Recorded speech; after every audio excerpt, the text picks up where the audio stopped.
ભવિષ્યમાં કાશ્મીરને પ્રમોટ કરવું કેમ?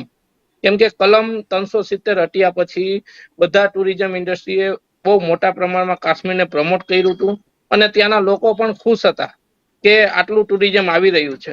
ગઈકાલે જ્યારે હુમલો થયો ત્યાં પછી ત્યાંના લોકલ લોકો જોડે વાત થઈ હતી તો તે રીતસરના એક એમની આંખોમાંથી આંસુ જાતા હતા અને કહેતા હતા કે જો આ રીતે થશે તો અમારી રોજીરોટી ભાંગી પડશે.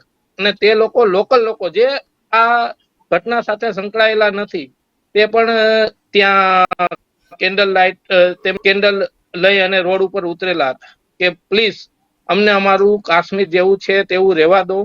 અને લોકો જે આવે છે ટુરિઝમ, ખાસ કરીને જે ટુરિસ્ટ ઉપર એટેક થયો છે તે એક બહુ દુઃખદ ઘટના છે.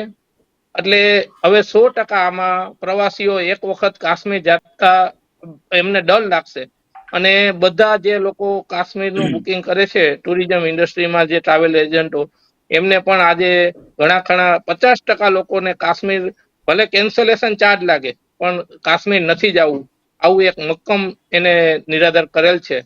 એટલે ટુરિઝમ ઇન્ડસ્ટ્રીને 100% આ હુમલાથી ફટકો પડશે એવી મારું માનવું છે.